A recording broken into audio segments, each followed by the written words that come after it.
సోదరులందరికీ అలాగే వైఎస్ఆర్ కుటుంబ సభ్యులందరికీ ముందుగా హృదయపూర్వకమైనటువంటి నమస్కారాలు తెలియపరచుకుంటున్నాను. ఈరోజు ఈ ప్రెస్ మీట్ పెట్టడానికి కారణం మీకు తెలియదేం కాదు, అందరికీ తెలుసు. పేపర్లో కూడా టీవీల్లో కూడా వచ్చింది.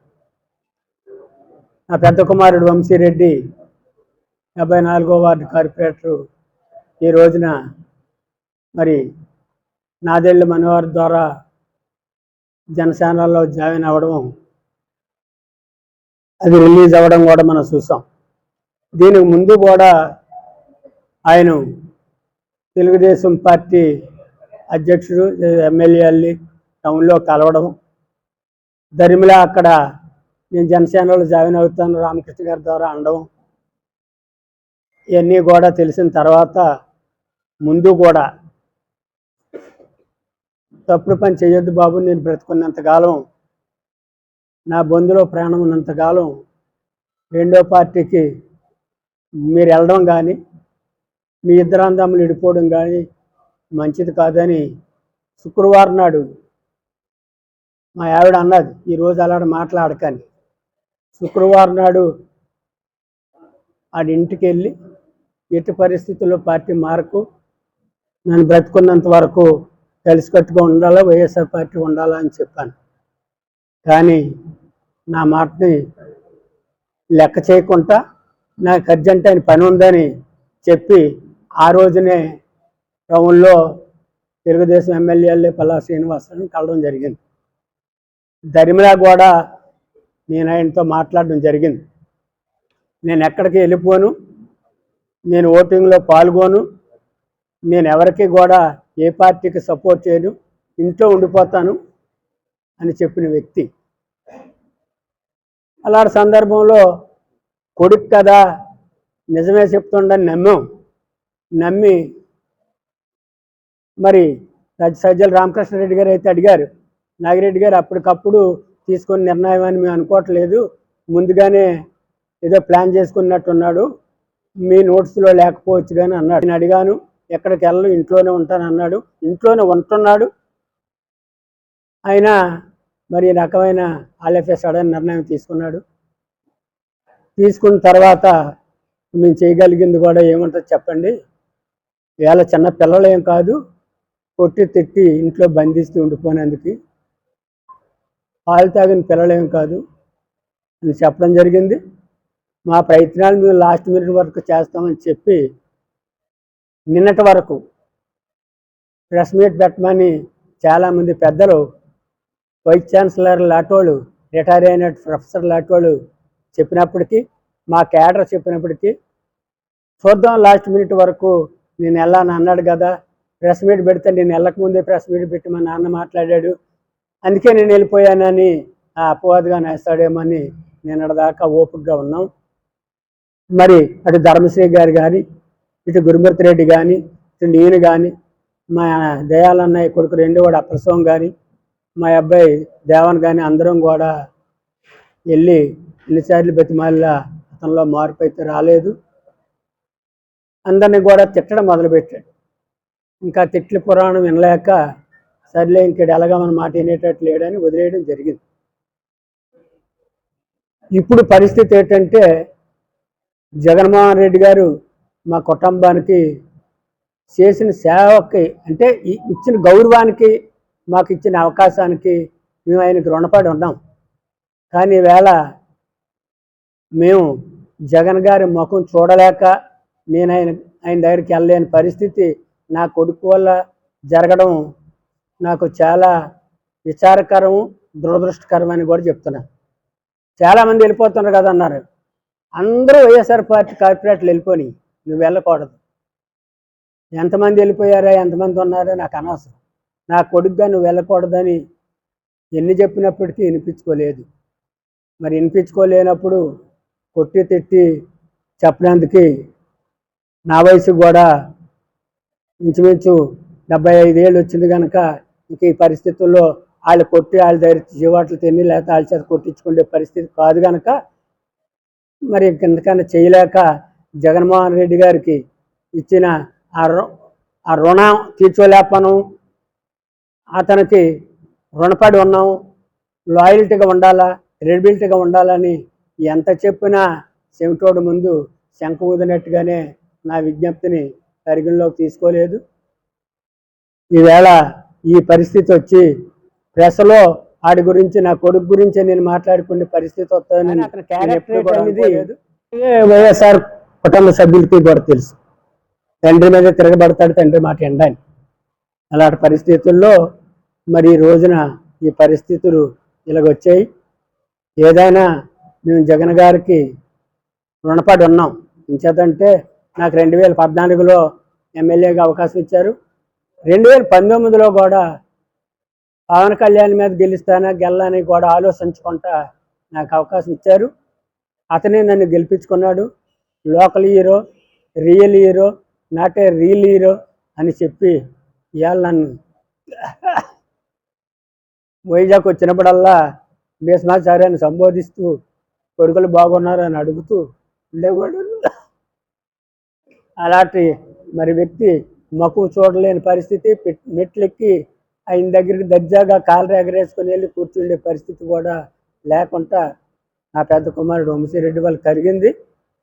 ఇది అంది గాజువాక ప్రజలందరికీ కాకుండా ఈ రాష్ట్రంలో ఉన్న ప్రజలకి, వైఎస్ఆర్ పార్టీలో ఉన్నటువంటి పెద్దలందరికీ కూడా తెలియవలసిన అవసరం ఉంది. కనుక తండ్రికి తెలియకుండా వెళ్ళిపోయాడని కొంతమంది కావాలనే నాగిరెడ్డి గారు పంపించారు, ఒకటి జనసేనకు, ఒకటి వైఎస్ఆర్ పార్టీకి అని లోకులు కాకుల్లాగా పొడుచుకు తింటారన్న సంగతి నాకు తెలుసు. పడలేని వాళ్ళు ఆ రకంగా మాట్లాడిపోతే మంచిగా ఆలోచిస్తారని నేనైతే అనుకోను. మరి కార్పొరేట్లుగా పెట్టినప్పుడు కూడా మరి ఆ రోజు ఇండిపెండెంట్ కార్పొరేటర్ అంటే నా ఇష్టం. కానీ వైఎస్ఆర్ పార్టీ అధికారంలో ఉన్నప్పుడు ఇద్దరు కొడుకులకి ఒకరికే కార్పొరేట్ టికెట్ ఇస్తామంటే నాకు కోళ్ళకు వద్దని చెప్పి నా కొడుక్కే 74వ వార్డులో ఇవ్వండి, అయితే 2వ సీటు అక్కర్లేదని చెప్పాను విజయసాయి రెడ్డి గారికి. అక్కర్లేదని చెప్తే ఆయన కూడా మిన్నకుని తర్వాత ఎంక్వైరీ చేసుకున్నాడు. ఈ సీటు గురించి ఇటు కొయ్య భారత్ కానీ అటు మొల్లి చిన్న కానీ ఆశపడ్డారు. తప్పులేదు అని మళ్ళీ రెడ్లు కాబట్టి రెడ్ల మీద రెడ్లు వేస్తే బాగుంటుందని కొయ్య భారత్ని పెడదాం అనుకున్నాం. మరి లోకల్ అభిప్రాయ సేకరణ తర్వాత నెల్లిముక్క అనేది చాలా పెద్ద పంచాయతీ, 14 గ్రామాలతో కూడుకున్న పంచాయతీ. అందులో అయ్యనపాలెం అనేది చిన్న గ్రామం. ఆ గ్రామంలో నెల్లిముక్క వాళ్ళు అందరిని అడిగితే మీ అట్టి పరిస్థితుల్లో నాగిరెడ్డి గారు గ్రామ ఫీలింగ్ వస్తుంది, మీ అందరం కూడా మరి ముందుగానే చెప్పేస్తున్నాం, మేము బూలాకిరెడ్డి కోళ్ళ చేయవలసి వస్తుందని చెప్పారు. ఆ పరిస్థితుల్లో దీనికి భారత్కి చెప్పి వద్దమ్మా అని చెప్పమని దేవనకి చెప్పాను. కానీ మరి భారత గారికి ముళ్ళు చిన్న కానీ ఇచ్చేదంటే వాళ్ళు ఆశపడ్డారు కనుక తప్పు లేదు, వాళ్ళు తిట్టారు కూడా. కానీ వాళ్ళకి దేవనకే నెక్స్ట్ తర్వాత అవకాశం ఇవ్వాలనేది కూడా నేను చెప్పాను. అది జగన్మోహన్ రెడ్డి గారి దగ్గర కూడా చెప్పాను, మీకు కూడా చెప్తున్నాను. ఇప్పుడు నా కొడుకులు ఇద్దరు బయటే ఉన్నారు, పిలుస్తానని చెప్పి లోపల తీసుకెళ్ళి విజయసాయి రెడ్డి దగ్గరికి పెట్టాను. పెడితే ఏమైనా దేవన్ని నెక్స్ట్ మన ప్రపోజల్ పెడుతున్నాం, నీకేమైనా అభ్యంతరం, నాకేం అభ్యంతరం లేదని విజయసాయి రెడ్డి సమక్షంలో దేవన్ చెప్పాడు, దేవన్ పేరు చెప్పాడు వంశీ. మరి ఈవేళ నేను తీసుకున్న నిర్ణయం తప్పు అనేది అది ఎలా చెప్పగలుగుతాడు? చెప్పలేడు. సత్యబాబు గారు అన్నారు, నాగిరెడ్డి గారు దేవన్ పేరు మేము ప్రపోజల్ పెడతాను, నీ అభిప్రాయం ఏంటని. నా అభిప్రాయం మీ అభిప్రాయం ఒకటిగా సార్ పెట్టేయండి అన్న. ఇది మనసులో పెట్టుకున్నాడు. దేవన్ని ఎంకరేజ్ చేస్తాను, మా డాడీ నన్ను ఎంకరేజ్ చేయడం లేదు, నన్ను మారట కొడుకులా చూస్తాడు, ఆయన కొడుకులా చూస్తాడు అనేది మనసులో పెట్టుకొని కేవలంగా దేవన్ మీద సమన్వయకర్త ఇచ్చారనే ఉద్దేశంతోనే ఇవాళ పార్టీ వెళ్ళిపోయాడు అనేది నా ప్రగాఢమైన విశ్వాసం. ఇందులో సెకండ్ థాట్ లేదు. ఎవరిని నన్ను ఇతను మన బంగారం మంచిది కానప్పుడు ఎదటోళ్ళు అనవలసిన పని అయితే లేదు. ఇతను చేసిన తప్పు వల్ల ఈవేళ మరి జగన్ గారి దగ్గర మేము మకు ఎత్తుకొని తిరగలేమనే పరిస్థితి ఉన్నప్పటికీ నా బొందులో ప్రాణం ఉన్నంతకాలం నేను నా కొడుకులతో సహా వైఎస్ఆర్ పార్టీలో ఉందాం అనుకున్నాను. కానీ అందులో నా పెద్ద కొడుకు దెబ్బతీశాడు. అయినప్పటికీ నేను చనిపోయే వరకు కూడా వైఎస్ఆర్ పార్టీలో ఉంటాను. కడవరకు నేను నా ఒక్క ఓటు నేను చెప్తే నాకు వెల్విషర్స్ వైఎస్ఆర్ పార్టీ నాయకులు నా కుటుంబ సభ్యులు ఎవరు ఎంతమంది అంటే అంతమంది ఓట్లు వైఎస్ఆర్ పార్టీకే వేస్తాం. నాకు టికెట్ ఇచ్చినా ఇవ్వకపోయినా వైఎస్ఆర్ పార్టీలో ఉంటాం. ఇది మాత్రం వాస్తవం. టికెట్తో మాకేం సంబంధం లేదు. రాజకీయాల్లో టికెట్ గురించి 2014లోనే మరి సుబ్బారెడ్డి గారు అయితే ఆయన ఉత్తరాంధ్ర జిల్లాల ఇన్ఛార్జి నాగిరెడ్డి గారు నీ గురించి కులబలం ధనబలం ఉన్నోళ్ళని వదులుకోవాల్సి వస్తుంది, ఏంటి నీ పరిస్థితి అన్నాడు. సార్, జగన్ గారు ముఖ్యమంత్రి అవ్వాలి, నాకు ఎమ్మెల్యే సీట్ ఇచ్చినా ఇవ్వకపోయినా నాకు ఆ ఎమ్మెల్యే సీట్తో నాకు సంబంధం లేదు. నేను వైఎస్ఆర్ పార్టీలో ఉంటాను, జగన్ గారు ముఖ్యమంత్రి అవ్వాలని నా ప్రగాఢమైనటువంటి విశ్వాసం. అందుకే ఈ పార్టీకి వచ్చానని కూడా చెప్పాను. అలాగనే మరి 2019లో కూడా పవన్ కళ్యాణ్ పోటీ చేస్తుండే నాగిరెడ్డిని పరిస్థితి ఏంటని విజయసాయిరెడ్డి గారు అడిగారు. సార్, గెలుస్తాననుకుంటే మీరు టికెట్ ఇస్తారు, నేను గెలవాలనుకుంటే నాకు టికెటే అక్కర్లేదు, జగన్ గారు ముఖ్యమంత్రి కావాలా, నాకు ఎమ్మెల్యే టికెట్తో నాకు సంబంధం లేదు అని చెప్తూ ఓ మాట అన్నాను. మీరు గెలుస్తారంటే కదా ఇస్తారండి, జయాబు చేయాలి, ధైర్యం నిర్ణయం, అది మన చేతిలో లేదు.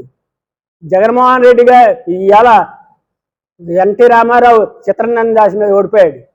కోమటి అభ్యర్థి సొంత ఊళ్ళో చిరంజీవి కోమటి అభ్యర్థి చేతిలో ఓడిపోయాడు. సార్, జయాబు చేయాలి, దైవ నిర్ణయం. మీరు చెప్పగలుగుతారా? జగన్మోహన్ రెడ్డి చెప్పండి, చెప్పలేకపోతే నాకు ఇంటర్వ్యూ ఇప్పించండి, నేను జగన్తో మాట్లాడతాను అని ఆయనకి కూడా చెప్పడం జరిగింది. మరి వాళ్ళు ఏం మాట్లాడుకున్నారు? టికెట్ అయితే నాకు ఇచ్చారు, నన్ను ఆయనే టికెట్ ఇచ్చాడు, ఆయనే ఆర్థిక సాయం చేశాడు, ఆయనే నా సిద్ధాంతాన్ని ఆ సిద్ధాంతాన్ని నమ్ముకొని ఉన్నాను. ఈనాటి వరకు, ఆనాటి నుంచి ఈనాటి వరకు కూడా ఎక్కడా కరప్షన్ లేని వ్యక్తిగా ఉన్నాను. 30 ఏళ్ళు విలేజ్ ఆఫీసర్గా చేశానంటే ఎక్కడా ₹1 జనరల్గా విలేజ్ ఆఫీసర్ అంటే అక్కడికి వచ్చేది 600 ప్రతి కూడా ₹5 ₹10 కక్కుతాను పడతారు. సర్టిఫికేట్ల ధర దేని దగ్గర నేను కక్కుతాను పడలేదు. ఆనెస్ట్గా ఉన్నాను, రాజకీయాల్లో కూడా ఆనెస్ట్గానే ఉన్నాను. ఎవరి దగ్గర రూపాయి తీసుకోలేదు, రూపాయి ఆశించలేదు. ఈ లంచం అనేది క్యాన్సర్ లాంటిది.